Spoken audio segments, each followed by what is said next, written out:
How y'all doing? I'm Paul Ryan, your host of the Across the Cowboys podcast. If you're new to the show, thank you for joining us. And to our regular listeners, welcome back. With me, as always, is my co-host, the greatest co-host in the world, Mike The Pig Crum. Mike, how are you? Doing well, my friend. Day 8 of my reset. 235 pounds, 25 pounds down. So I'm ready to get off the reset, but things are going well. You're looking good, my friend. So, how long you've been on the reset? How long? And you've lost 25 pounds in what, a month? A month's time? Okay, so I do one reset, one 10-day reset every month. I started June 8th. So June, July, and now August. And then I'll do one more in September before the trip. And then around that 10-day reset, I just kind of try to maintain my weight. Don't go too crazy. And so far it's worked out well and doing well.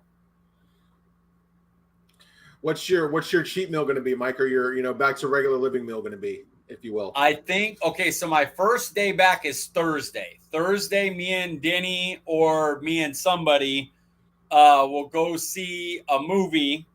And what's up, Jordan? Sorry, I was running late doing work stuff. I apologize. So I'll probably have something up by the theater, and it'll most likely be something at Yard House or pizza. I'm looking forward to a quesadilla personally. I just want a cheesy, crispy, buttery quesadilla. That's what I want. And I believe it was you that you told me you like to add tortilla chips to your quesadilla for a little bit of crunch, right? Cheese on the outside of the tortilla. That's how you get your crunch. Okay. Yeah, I don't know. I could have sworn it was you that said you had tortilla chips to your quesadilla. I guess not. Oh, I'm sure I have before, but it's my regular thing is to put the Parmesan cheese or whatever cheese is inside the quesadilla on one half of the outside of it, and it gets you like a cheese crisp. It sounds delicious, man. All right, Mike, before we get into our discussion tonight, let the people know they can find you on Twitter, sir. At CD Piglet, guys. Nice and easy. Guys, I'm Paul Ryan. You can find me on Twitter at Paul_Ryan15. Mike, as always, man, I'm excited for our discussion tonight. We actually get to talk some real football, air quotes on the real there. But we've got a good discussion planned out tonight. But before we discuss that or anything else, we have to discuss one thing and one thing only. Of course, I'm referring to Meatless Monday. Mike, what was on the menu today? I thought you were going to say Zach Martin re-signing. We'll get into that as well, of course. So today was, what did I have for breakfast? Oh my God. I wish I could send you a picture and you could post it right now, like put it over my screen. I made a sweet potato hash with sunny side up eggs, and the sunny side up eggs were perfect. The yolks were like gorgeous. And then for dinner right now, right before we got on, I had a bib lettuce salad with butternut squash, green apples, dried cherries, toasted walnuts, some toasted pumpkin seeds, and a apple cider vinaigrette. It's one of the better salads I've ever had. And the seeds really set that off, don't they? Yeah, the cherries. The little pops of sweetness from the dried cherries. Yeah. It's another level because the dressing, there's no mustard or honey or anything like that. It's olive oil and apple cider vinegar, so it's very tangy. So those little pops of sweetness from the cherries are like so good. That sounds really, really good, man. It's delicious. It's rabbit food, but it's some damn good rabbit food. Yes, sir. All right, Mike, before we go into a hour-long food discussion, let's go ahead and start talking some football. Last week, you had a couple of players from Mike's View of the Sidelines that you were keeping your eye on during this preseason game, one being Damone Clark and the other being Kevontae Turpin. Talk to us a little bit about what you saw from Damone Clark, and then let's get into Kevontae Turpin. Damone Clark was probably the best player on the field. I know Deuce Vaughn had a big night, but he did it versus in the second half, when he finally got playing time. Yeah. Damone Clark was like the one of maybe 3 players that'll get starter reps against the Jaguars ones, and he was all over the field. I think he played 3 series, had 5 tackles, 4 of them solo. He was around just about everything.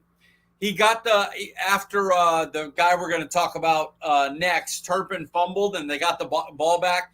He made the stop to take it to 4th down, which probably would have held regularly Jags to a field goal after the turnover. Of course, they win for it being preseason, get some extra reps in. Why not? And end up scoring a touchdown. Tyler Coyle didn't pass off, didn't take the coverage over from Israel Mukwamu. So, that unfortunately led to a touchdown. But if it was a regular season game, Clark made the stop on 3rd down. He was just he looked really good, like so impressive, and doing it versus Trevor Lawrence and Zay Jones and like the Travis Etienne, the real guys. Very impressive. I was extremely excited about Damone Clark. Now, Kevontae Turpin, we all know that he fumbled a ball that I'm sure he'd like to get back. What were your thoughts on his performance? It was a bad fumble because it led to the Jags' first 8 points, and our second-team defense had pretty much shut out the Jags' first-team offense and shut them down.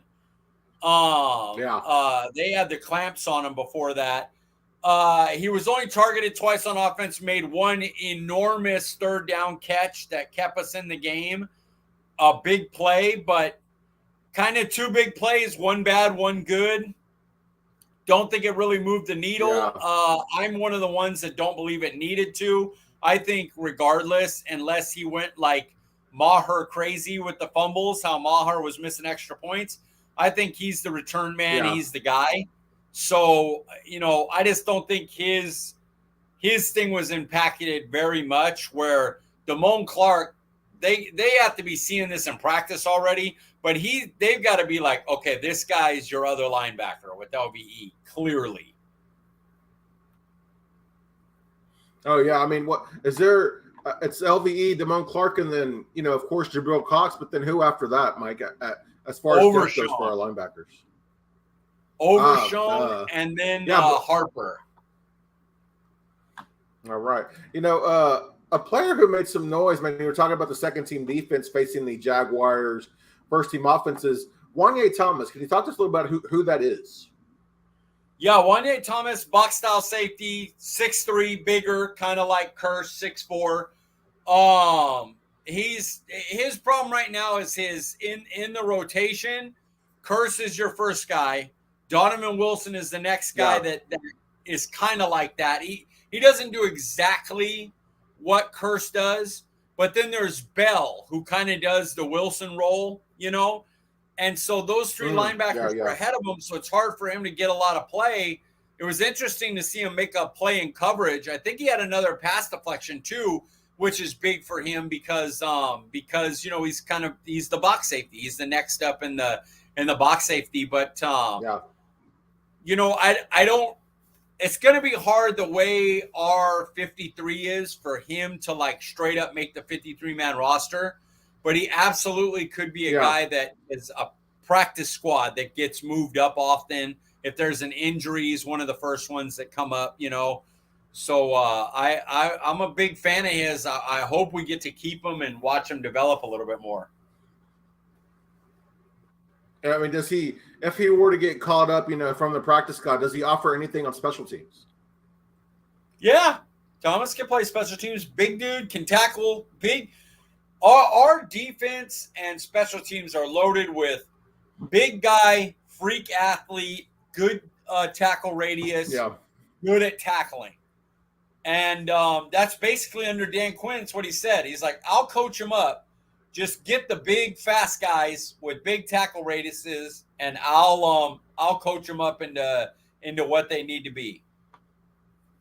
Yes, sir. Oh, prior to Saturday's game, Mike, had you watched any film on Thomas? What did you know about Thomas? Couple games at Georgia Tech, I think he was at. Was he Georgia? Yeah, Georgia Tech. Couple games prior to the draft. I think he was like a 5th round grade for me. Ended up being undrafted. Yeah.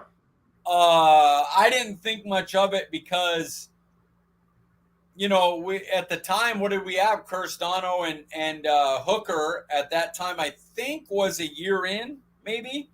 I think he was last year, right? Was it Wanye Thomas? I'm pretty positive. Wanye Thomas? I thought he was a rookie. I could be mistaken, though. Was he undrafted this year? I thought it was last year. We'll make Jordan Stark will be like our lookup guy. He'll research find out guy. No. But Jordan, if you can, man, look that up. Yeah.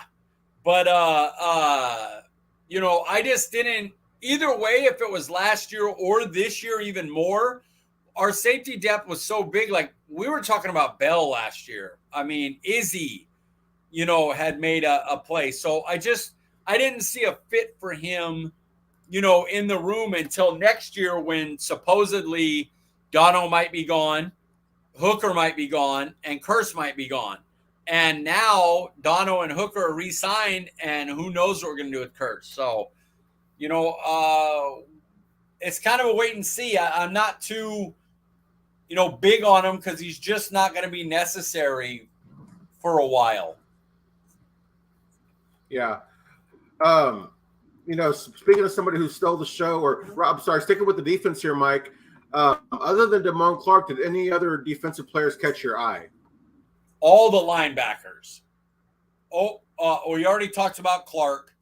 Overshown with his big stop on the 3rd and 1. Stood a dude named Tank who plays like it right up in the hole, pushed him back, no first down. That is not easy to do in nowadays football.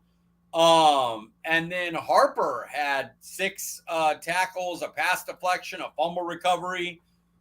Another guy, fast, big, going to be a big-time special teams guy, looking to make an impact, get into that top 5 linebackers. And I think he is. So, yeah, the linebackers played great. And if that unit ends up being a strength on the defense, where's the weakness? Right, exactly. It's funny because I was talking about, last week storylines we wanted to hear out of camp, and one of mine was linebacker unit is one of the best units in camp, and here we are talking about the linebackers and their performance on Saturday. So that's nice to hear. I would say they were the best in that game. Right. Of course, that's not Diggs wasn't playing. Our starters on defensive line weren't playing, so you take that performance with a grain of salt. But it's just nice to know that even that second unit was looking good against NFL starters. Yeah, that second, like Sam Williams could start somewhere. Osa was a starter.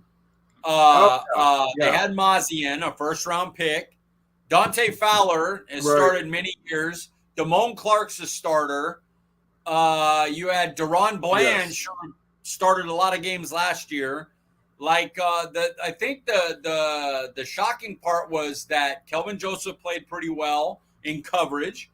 You're Overshown as a rookie 3rd rounder played pretty well, and then Bell led the team in tackles and stops. He was excellent. So, yeah, that unit is deep.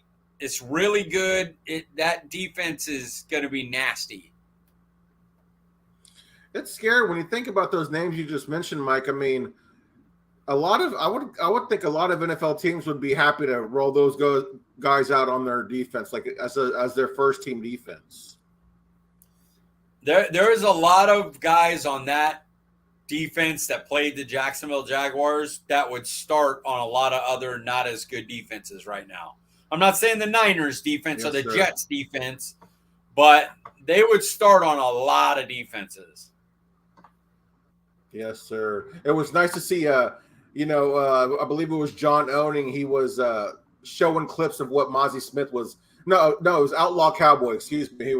He had those clips of showing what Mozzie Smith was brought here to do, and dude, you talk about eating up triple teams, eating up double teams. It was nice, man. Yeah, to see him holding his own.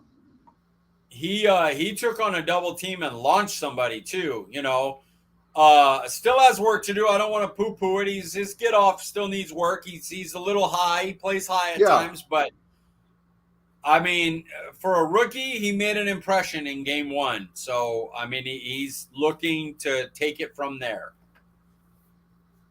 Okay, shout out to Jordan Stock, our episode research analyst.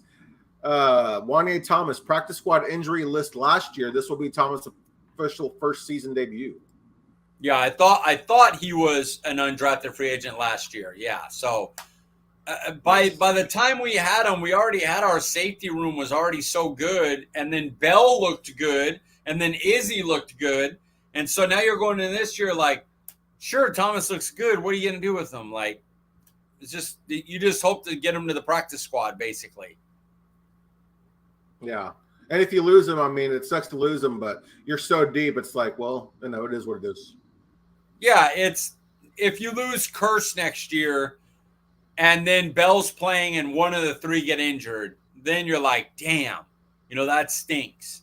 But it's a lot to ask to keep that many good safeties on your roster. Yes, sir. All right, Micah, a unit that I was hoping to see something from in this performance and, full exposure here. I did not get to watch the game, but was the offensive line. What were your thoughts on their performance? Incomplete. I think what people forget is they crap on them because they had a bad performance. Let's just be real about it.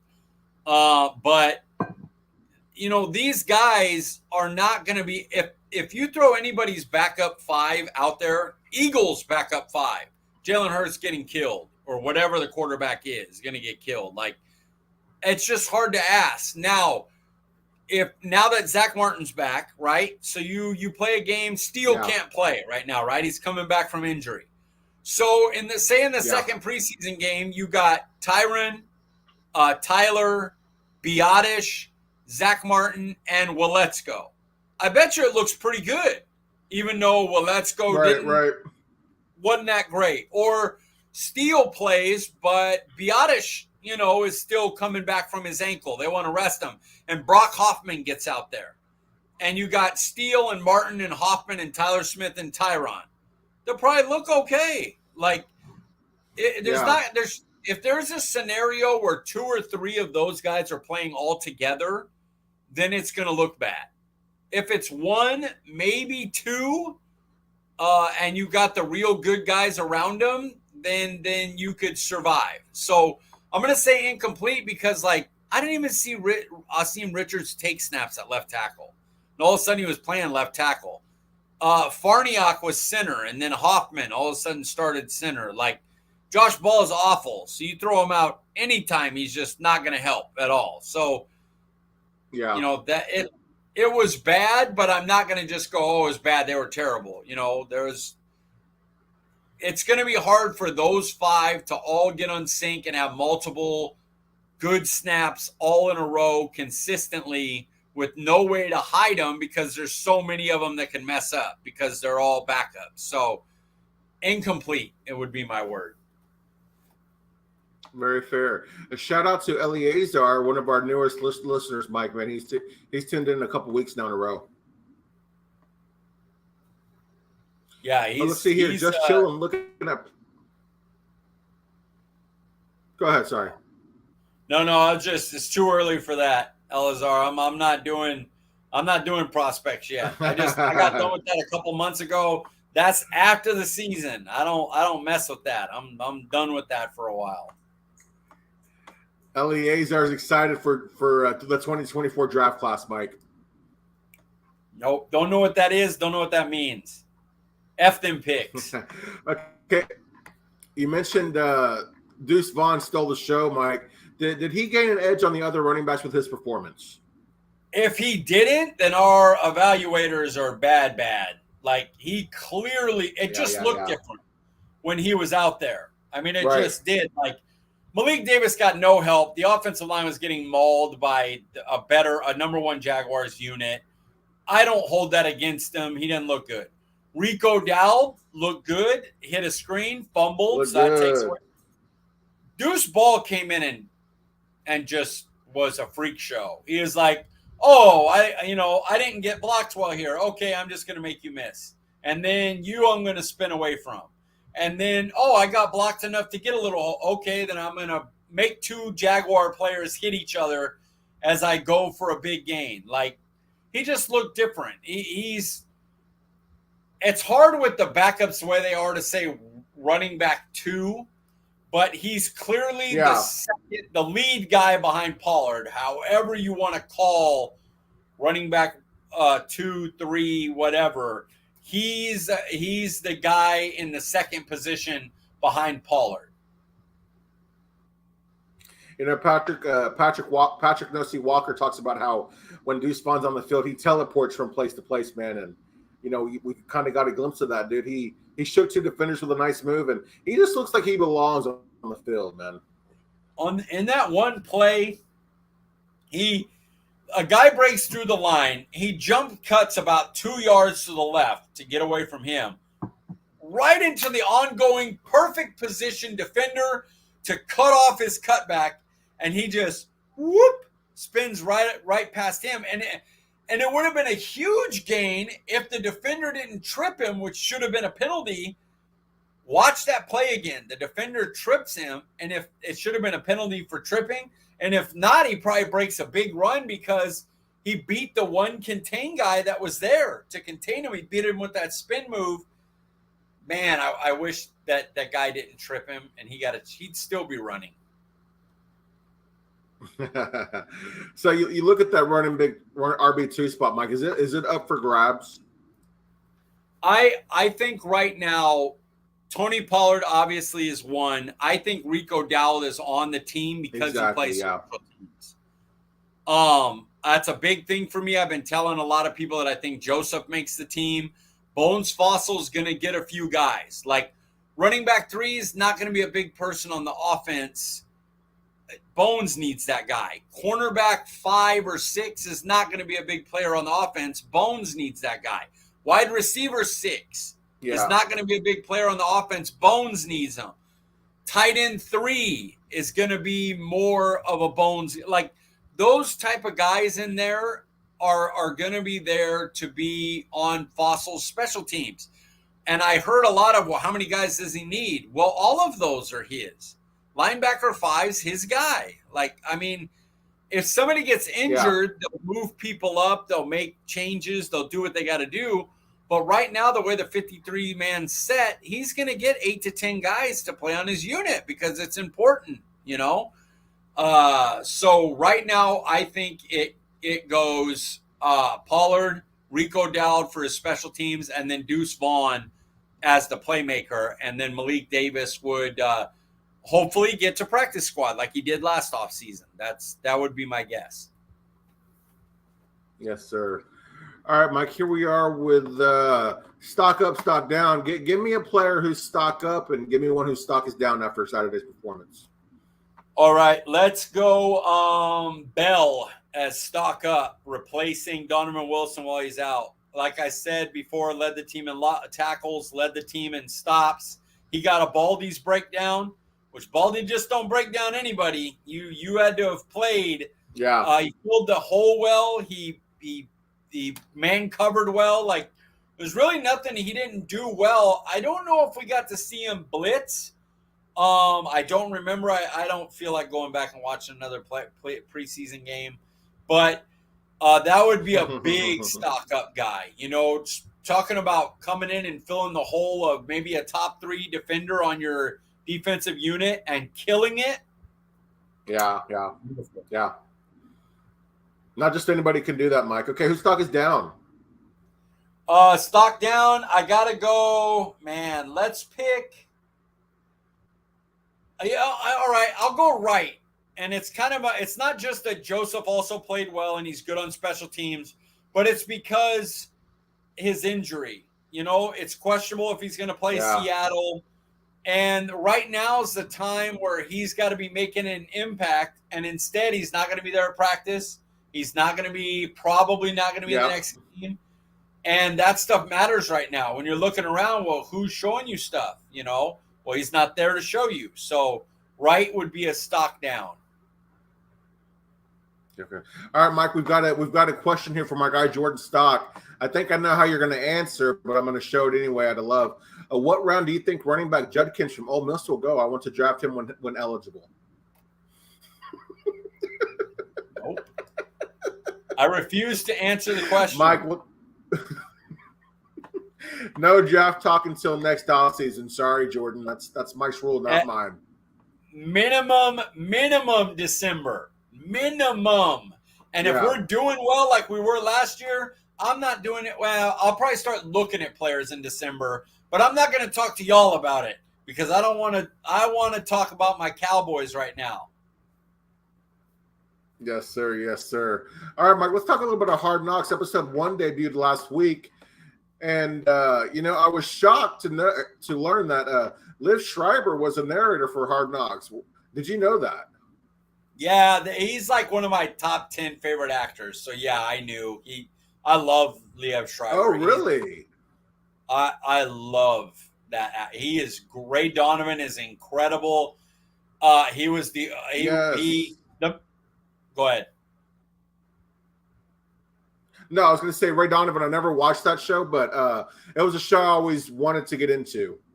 Get on that one. It's over now, so you can watch it. I heard they might do a movie, but you know how that goes.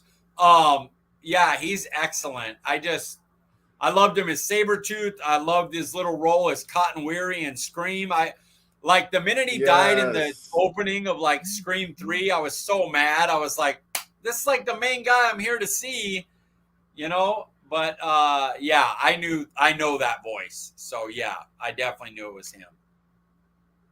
I mean, a big part of Hard Knocks for me is just the narrating, man, because it's so incredible. But to know that it was him doing it this whole time, I was shocked. He's a beast, man. He really is one of the best of the best. He's incredible. He seems like a pretty calm and cool and relaxed guy too. Yeah, it's funny because he's a celebrity, so he kind of knows how to act. But you can kind of tell he was celebbed by Aaron Rodgers. He was like Aaron Rodgers. Yeah. In the episode. And so he was trying to be cool about it because he knows I don't want to annoy this guy. I know how it is to have an annoying ass fan. That guy definitely knows. And so just it was cool to watch. That was my favorite parts was Liev Schreiber talking to Aaron Rodgers. It's my favorite parts of the episode. Mike, I'm a sucker for metaphors, and I'm not. I really like that story about the crow and the eagle told by Robert Saleh. What were your thoughts on that? I like it, but I like the two mice in the cream better. I'm not sure I've heard that one. The one. Have you seen Catch Me If You Can? Yeah, of course. The two mice fall in the cream. The one gives up and dies. The other one keeps going until it turns into butter, and then he crawls churning out. Yeah. Christopher Walken is that mouse. So, yeah. I love that. That's one of my favorite all time. Yes, sir. Yeah, like I said, man, I like good metaphors. That was a really good one. Especially, you think about how fitting it was when you hear about, all the hype surrounding the Jets after getting Aaron Rodgers and everything. It's just a way to, keep your players even keeled. Yeah. When a team's on you, just keep soaring up. Just keep getting better, keep doing better, and eventually all the other teams around you will drop and you'll be the one left. That's basically what he's saying, and I like it. I don't think it's true, but I like it. Yeah. Speaking of Robert Saleh, I feel like he's a little bit too mild-mannered. I kind of get a little bit of Jason Garrett vibes from him. Is he too mild-mannered to be a head coach, do you think? No, they come in different shapes and sizes, like different head coaches. But I think with the spotlight on him more, with Rodgers there and them expecting now, like he had no expectations. So who knows if he didn't curse out defensive linemen for not, holding their position or playing their play right, because nobody was really watching the Jets with Zach Wilson. Now we'll know. If somebody F's up, something happens, we'll see how he reacts. I don't remember him much on the Niners, but he's a DC. He's not the head coach. He's not Kyle Shanahan. So we have to wait and see, I think, is the answer. Yeah, you can't take too much away from episode 1. I should keep that in mind. Yeah. Let it roll a little bit. It's still preseason. So over the years, Aaron Rodgers has kind of been, I don't want to say he's an acquired taste, if you will, among NFL fans and just in the media and everything. But we've got a closer look as to, maybe what type of person he is. You hear all the compliments from his teammates, his new teammates in New York. Was Aaron Rodgers' personality anything like you thought it would be?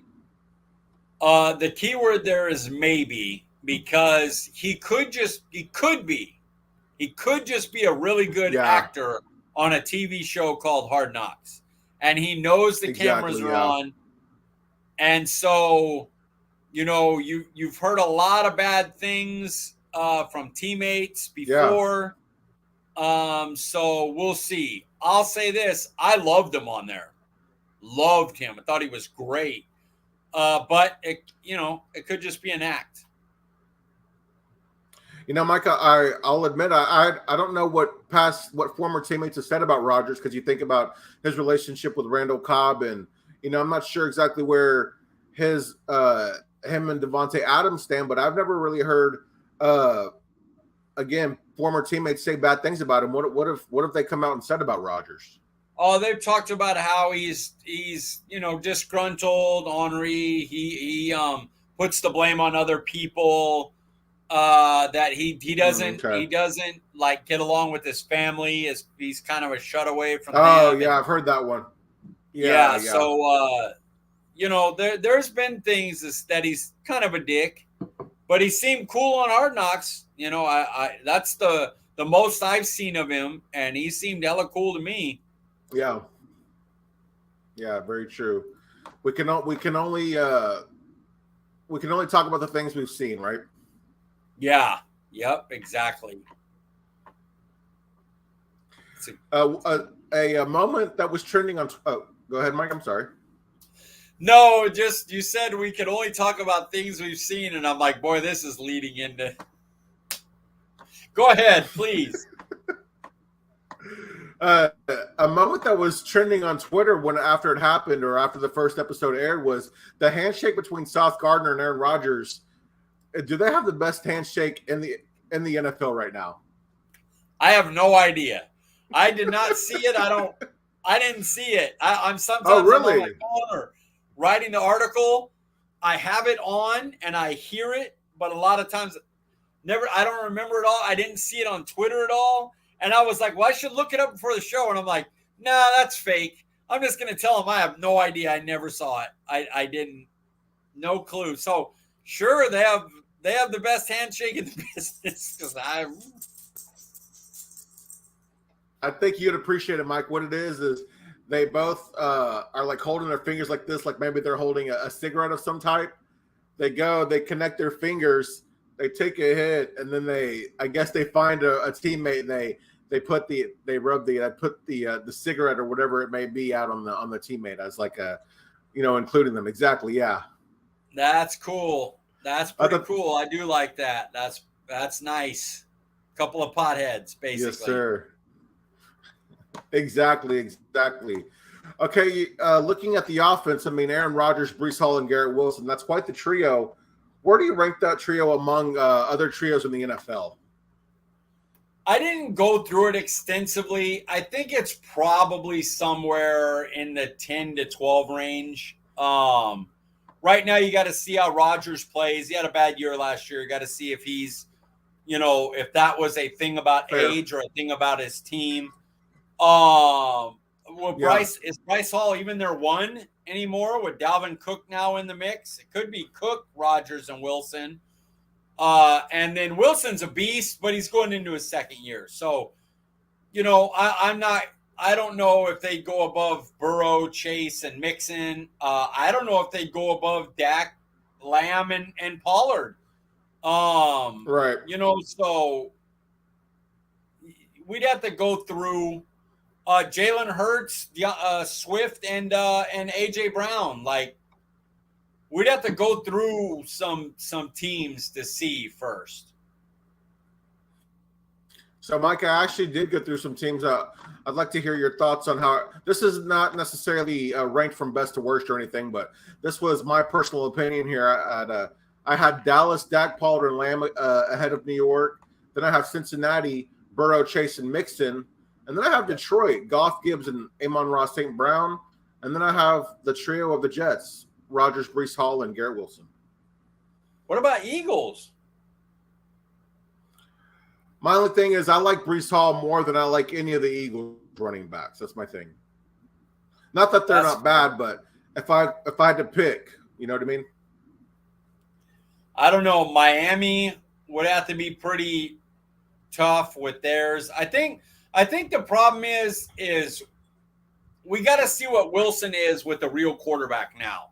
Like, he was rookie of the year, and he might be underrated, And then Rodgers had a down year, so it's like, Rodgers off a down year, young receiver that we didn't get to see with a good quarterback, and then a running back that's pretty good, So it's hard to put them up there. Maybe they'll be in the 8 range for me, because I can go through some that where maybe I wouldn't take the quarterback, but I'd take the wide receiver a lot higher. So I don't know.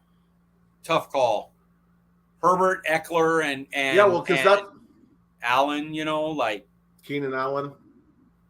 I'd rather have Garrett Wilson than Keenan Allen. Yeah, but what about Eckler and Herbert? Like, off of last year, I think I'd rather have Herbert than Rodgers until Rodgers shows me different. And then you have Eckler's, Eckler's a mod. If you play fantasy football, and I know you do, Eckler's crazy. Yes. So it's tough, man. They're right in that mix. They're very Dak-like, where a lot of people will have them 5th, 6th, 7th, and a lot of people will have them 8th, 9th, 10th. Exactly, yeah. Okay, Mike, here we are with Mike's views from the sidelines. We're going to do something a little different, and this is kind of inspired by a story, a report, a ranking, whatever you want to call it, last week of a gentleman. I forgot his name. He actually doesn't even deserve to be credited here on the show, but he had a report coming out saying that only, I believe it was 3 NFL teams would rather have Dak Prescott as their franchise quarterback. So I thought, well, why not, Mike, you and I both will share 3 teams, not named the Commanders, the Falcons, and Tampa Bay Buccaneers, that we think would trade for Dak. And in honor of that stupid list, because I could easily think of 3 right off the top of my head, but if I did a deeper dive, at least 10, maybe even 15 teams. That's why I'm gonna let you go first, because whatever 3 you pick, I can find another 3, like, easily. This guy, they said Jimmy Garoppolo, and he said, I don't know. Yeah. No. Stop. Like, come on. Be realistic. This is a guy who on every list that came out of players, coaches, executives, Dak was somewhere between 7 and 10. All of them. Jimmy G was not in that realm, but you think they're not going to trade for Jimmy? Yeah. Oh, that's questionable. No, it isn't. The Raiders would do it in a second. All right, so Mike, we're going to do one NFC, one AFC team, and then one wild card team. My NFC team is the Los Angeles Rams. Yeah, they're trying to get rid of Stafford right now, so that tells you all you need to know about that. They want to get out from under that contract. They may not want to take on Dak's contract either, but that is an easy. Yeah.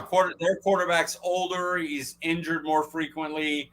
He has a big deal they want to get out of. That. Yeah, they're trying to trade him and just play anybody. let alone have a Dak Prescott.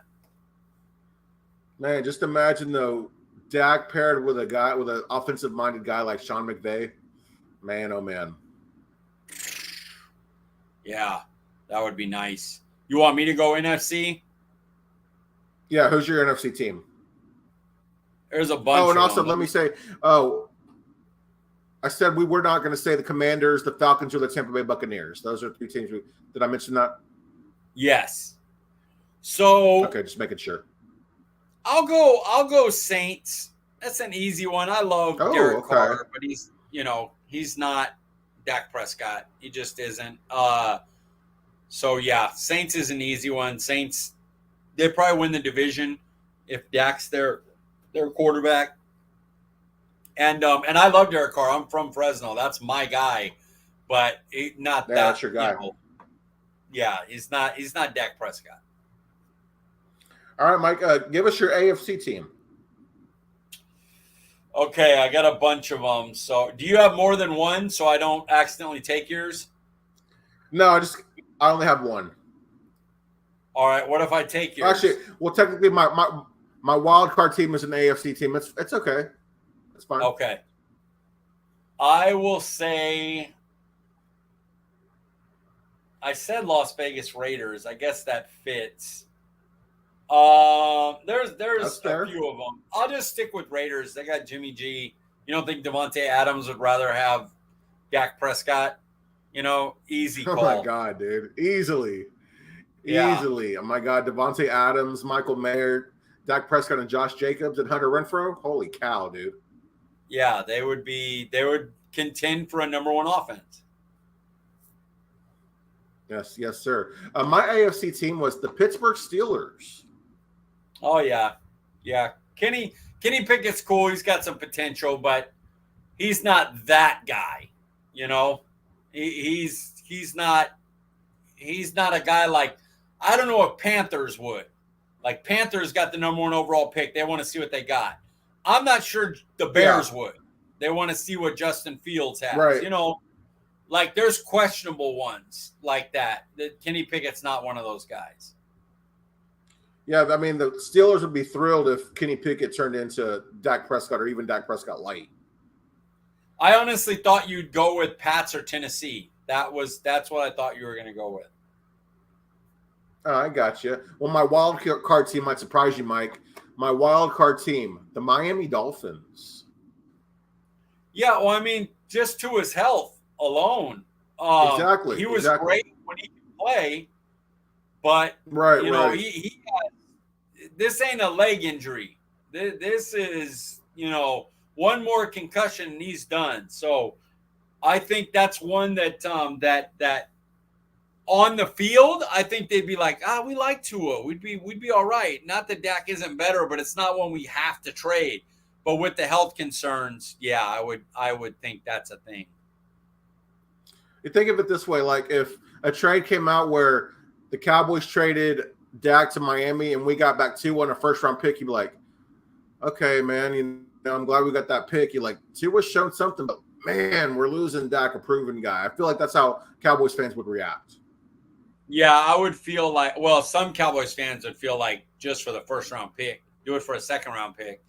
But for smart fans like myself, I would feel like, damn, that's tough. I think we downgraded at quarterback overall, and we don't know what the first-round pick is going to be. Yeah. We just gave Jalen Waddle, Tyreek Hill, and them Dak Prescott. Like, I don't like that. And Mike McDaniel. Nasty. All right, Mike, who's your wild card team? There's a few. Let's go Green Bay. Jordan Love. They didn't really even want to move on from Aaron Rodgers. Aaron Rodgers kind of forced it, which should tell you what you need to know about that. Like, Jordan Love could be a guy, but they're not sure about it. And with their defense and their up and coming offense, young offense, they would definitely take Dak and go for it all right now. Let's see, Dak, Christian Watson, Romeo Doubs, Jaden Reed, Aaron Jones, and AJ Dillon. That'd be a fun team. And their D is legitimately pretty good. But hey, they got that cold weather. How many cold weather games can Dak win? I'd be interested to see that. Cold weather, Dak hasn't been great in cold weather. I'll admit that. That is a thing. Exactly, yeah. But I would want to see him in there. Let's see him fail there first. Exactly. All right, Mike, here we are with one word. This week we're going to use one word to describe Jalen Tolbert's offseason. Impressive. I mean, simple. Like his biggest play wasn't even the touchdown. It was the play that got called back. The way he kept his feet in bounds, adjusted, brought down the ball on the sideline. Beautiful. Like, he looked like a legit wide receiver that was very Michael Gallup-like. So, yeah, he's been impressive. For me, Mike, I'm not sure if this is the accurate, this is the right use of the word, but I thought it might be. I'm going to go with resilient. Beautiful. No, that definitely is. After that first year, you know how big Cowboys Nation is? Yeah. Just shitting on the guy all the time. Bust. What a waste. No, just killing a rookie before he ever gets, a chance. And I'm glad to see him kicking butt, and I hope it continues. Yeah, I mean, he's done everything the right way. We've never heard him say he wants to get traded, or heard him blaming others for his lack of success last year, or pouting, or just overcoming being a healthy scratch. And then we trade for Brandon Cooks, and what does he do? He takes he's under Brandon Cook's wing as a mentor, learning from him, taking it all in, just being a student of the game. He could have acted a lot of different ways about that, but man, he's handled everything the best possible way he could ask for. His resiliency has been impressive. There you go. Mike the wordsmith here. Okay, Mike, here we are, our new segment. It's true or false. We're going to keep this as a short one. But Mike, true or false, after Tony Pollard and Brandon Cooks, Deuce Vaughn is Dallas's best playmaker? Where's CeeDee Lamb? I mean, he's up there, but hey, last year we were talking about Dallas playmakers. You said Tony Pollard was the best one, and you yourself, you said you didn't really consider CeeDee Lamb to be a playmaker. Man, after last year, he killed last year. I think he took a step. I would put CeeDee Lamb. I just think the catches he can make, he's a true one now. He fade grabs and double teams. His little spin where he catches it and spins before the guy can get to him and he goes in. I would have to amend my statement about CeeDee Lamb and say he's a playmaker. And I definitely would have Pollard 1. I would probably have Lamb 2, then Cooks. Then I would have to see between Ferguson and Deuce Vaughn. That's fair. Hey, man, speaking of Ferguson, our guy Brendan Smith on the Cowboys Beef, he said he thought Ferguson would be the third leading receiver for the Cowboys, and man, he's killing it this offseason. He is. Good pick. I like that. Yes, sir. Speaking of Brendan Smith, that brings us to our top 5 this week, and shout out to Brendan Smith, the newest member of the Across the Cowboys team and the best account manager in the game. He had the honor of picking our top 5 category this week, and our top 5 category this week is favorite 80s comedies. Mike, how would he know? I wanted to. That's what he said. And he said, "Man, that's an interesting choice." And he said, "I grew up on them." So I don't know if he watched them with his dad or he just got into 80s for some reason, but that's what I was kind of shocked. Well, welcome to my time, buddy. I like it. I was going to make a list, not for my top 5, but I was going to see if I could guess any or all of the movies on your top 5. I didn't get a chance to do it. I ran out of time, but mentally I have a couple of movies in my head that I think will be on your list. So we'll find out. But Mike, start us off with number 5 on your list. Number 5 is Spaceballs. It's the if you haven't seen it, it's the spoof of Star Wars done by Mel Schwartz, who's genius. Uh, Mel Brooks, Mel Schwartz. That's Mel a Brooks, yeah. Spaceball term, the Schwartz. It's brilliant. It's Bill Pullman, who you might know from Independence Day as the president, or the show that they have on USA with Jessica Biel was there one season, and he had 3 seasons total, but he's been in a lot of stuff. It's so funny. Mel Brooks is a genius.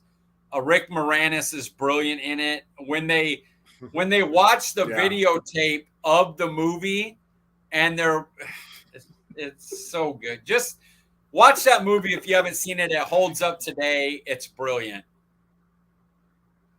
Pizza the Hut. That's all I've got to say, Mike. Pizza the Hut, bro. Just it's too good. That is a good one. So, Mike, when I was kind of going, I was looking at just a list of 80s comedies to get a refresher. I was shocked at some of the movies that were on that list. I even sent you a couple that I saw, and I was like, do you consider these to be comedies? And you said, yeah, but number 5 on my list, I'm going with Who Framed Roger Rabbit. That's awesome. First of all, it's in the top 5 of my all-time favorite Disney movies. I love that movie. Just to throw it out there, I only did standalone movies, minus one. I didn't do like, how could you put it? Like, it's hard to explain. Like, I wanted to put, like, I'll get to it when I get to the list, but I love Who Framed Roger Rabbit. Fine, it was actually cool that they allowed like Bugs Bunny and the Looney Tune characters to be in it, even though it was technically a Disney movie. It's one of the all-time greats. Bob Hoskins and Christopher Lloyd are genius in it. It's another one that if you haven't seen, it's a must-watch. It again, it holds up today, and it's one of the first like live action where they mixed one of the best, not one of the first, because Bedknobs and Broomsticks, they did it 20 years before. But it was an incredible movie. A 10 out of 10 for me. I have it rated. I love that movie. And similar to most of my top 5 lists, this is more going to be always on the nostalgic side because I thought about having Spaceballs, but I haven't seen it in so long, and as much as I like it, I have only watched it maybe once or twice. So it's like, can it be one of my favorites if I've only seen it once or twice? Not that I didn't like it, but it's like, I don't know. I didn't feel like it fell into the favorites category. Yeah, you need to. It has to be. If it's a favorite, you've watched it. It's been on TV and you just left it on. Like, it's not one you watch once or twice. Exactly. Yeah. Right. Okay, Mike, number 4 on my list. R.I.P. Paul Rubin, but Pee-wee's Big Adventure. Dang, that made the top 5. I do love Pee-wee. That one I didn't think of for my top 5. I love that movie though, and I love Pee-wee Herman. And I love Paul Rubens. I like it. Not bad. I'm surprised, but I like it a lot. That's a good one. God, it's been so. That's another one that I've seen a few times, but not as much as the ones in my top 5. Anytime anybody mentions like San Antonio or the Alamo, I always think, what do you mean there's no basement in the Alamo? If I hear that movie, I either hear or I know you are, but what am I? I mean, that character, coming up with that character, rest in peace, Paul Rubens. Yes, sir. All right, Mike, what's number 4 on your list? Okay, so I waited to number 4 so I can explain it. So when I do lists, I try to stay away from like movies that are like you had brought up Back to the Future in a thing. I don't know if it's on your list or not, but when you were talking about comedies. And at first I left it off because it was a trilogy.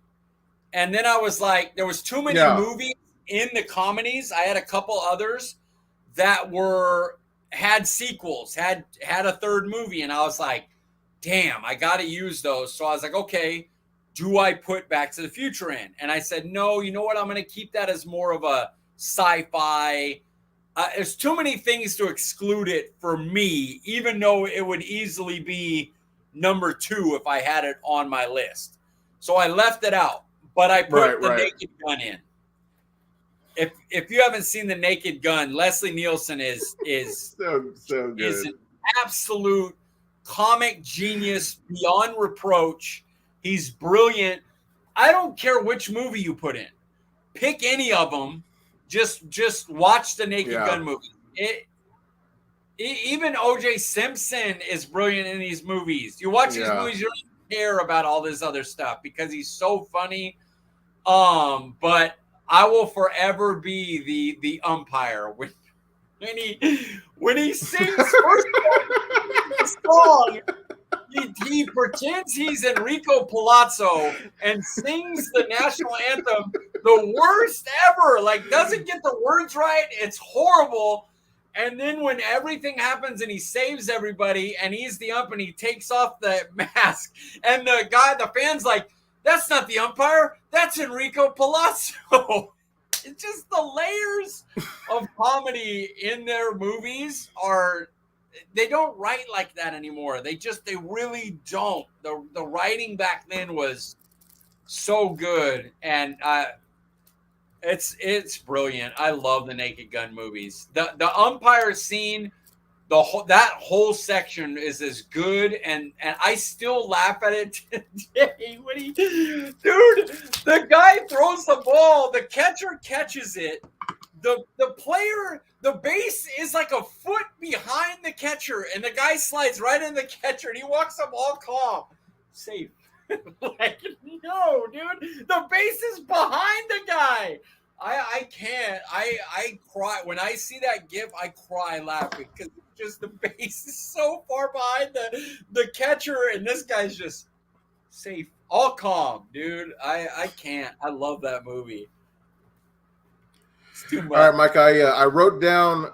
I when I saw Naked Gun, of course I thought about adding it to my list, but I was like, I feel like that's one that's going to be on Mike's list, so I won't put it on. But I wrote down 3 movies that I think will be in your top 5, and we'll discuss it after we, of course, we go over them.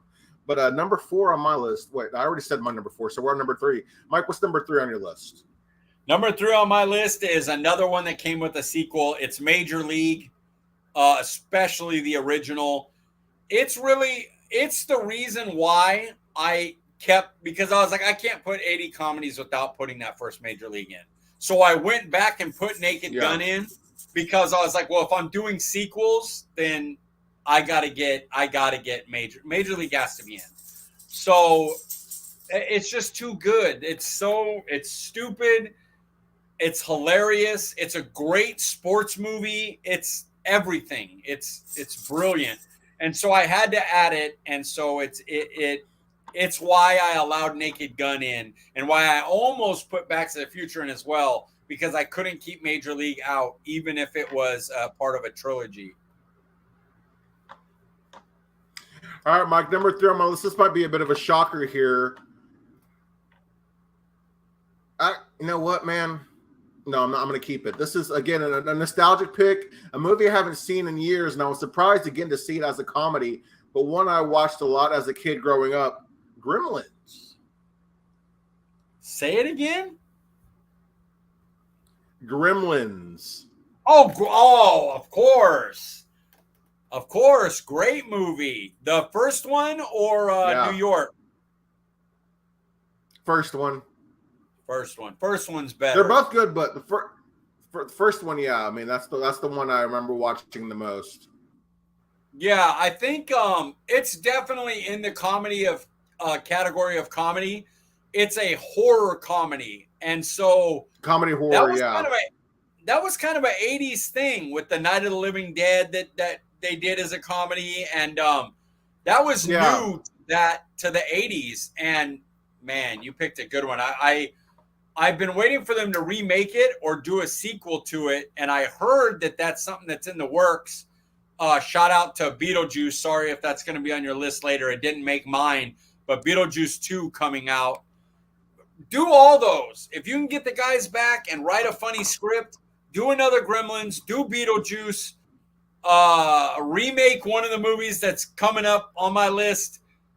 Do another Major League if you could do a Senior Citizens one. I even heard Liam Neeson might do Naked Gun remake. Do it. Do it all. Oh, wow. That'd be great. I'd love it. That Gremlins edged out a movie that I've enjoyed more recently, and one that's probably a little bit more sentimental, but I think it's more sentimental just because it's one of my wife's favorites, and I think I put it on the list of ones I think might make your list, but that's a wild card pick, so we'll see. Okay. Now we are on your number 3 or my number 2, or your number 2. Number 2.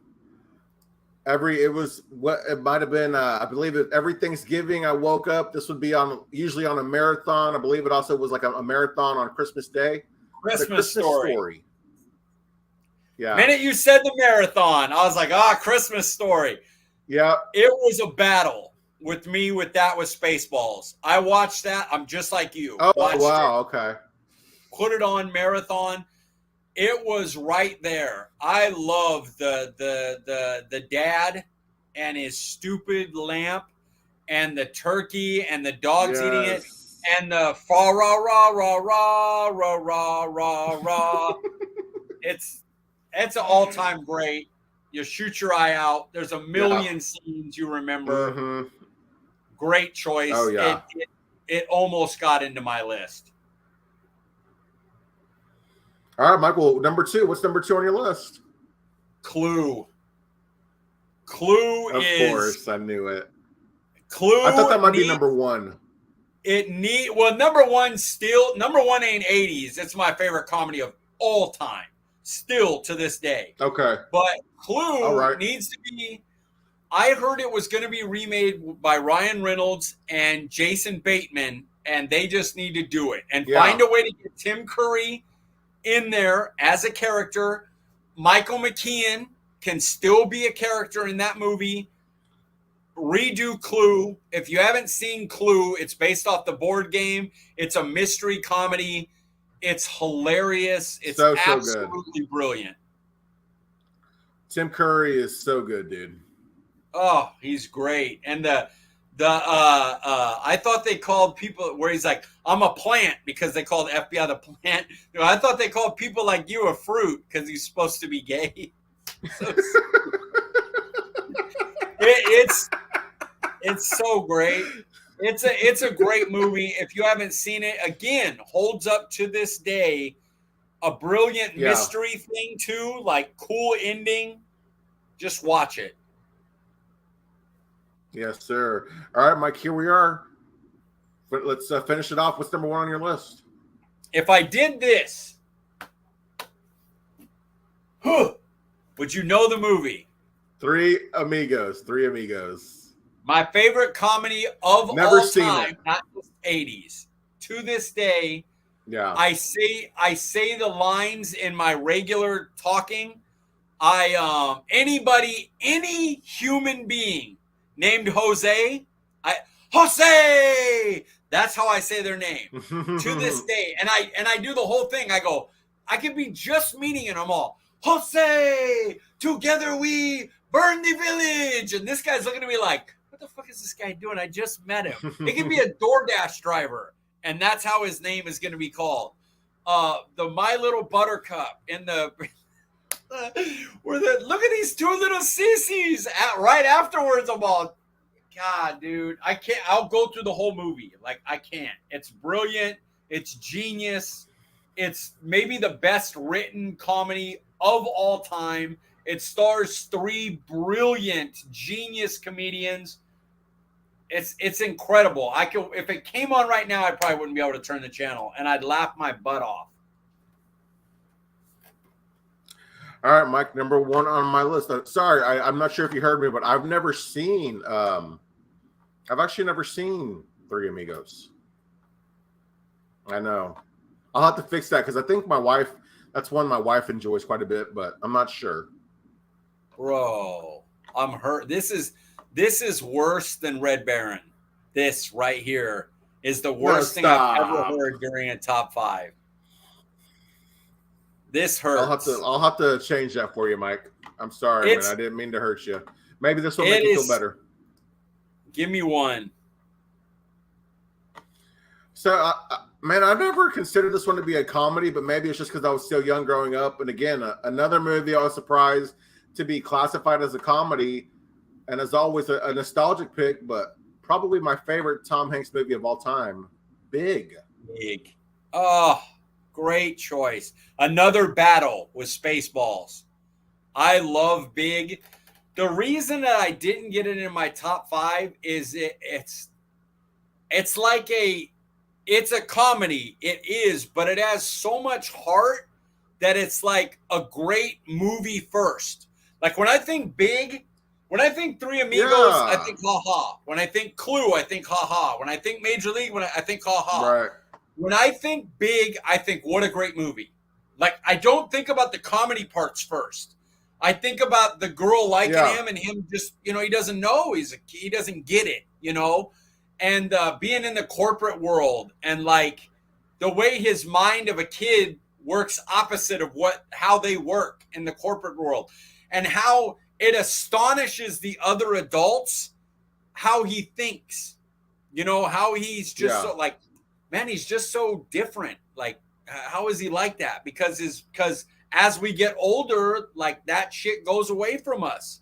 It's why I like to love Disneyland so much. Like people don't get it. And I'm like, because I get to be big. I get to be Tom Hanks. I go there and I'm an adult. Yeah. I limp around. I'm in a wheelchair. I'm all messed up. But in here, I just get to be a kid, man. I get to just play with the toys, and so I didn't make it into the comedy because for me, I think it's just a great movie before I even think how great of a comedy I don't view it as a comedy either.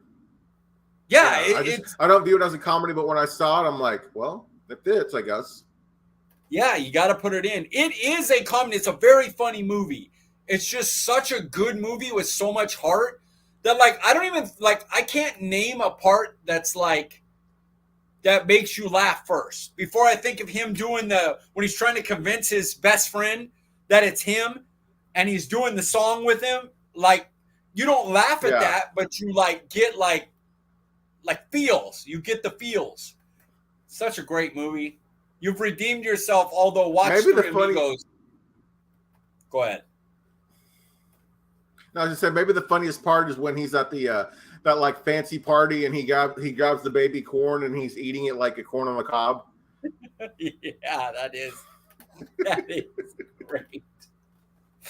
Yeah, I forgot about that. That is man. Really great. It's a story about somebody, like, part of it's about like kidnapping, because he's got to like call in like he stole the kid because the parents don't know what happened. He just got older. Like it's a really it's like a drama comedy story.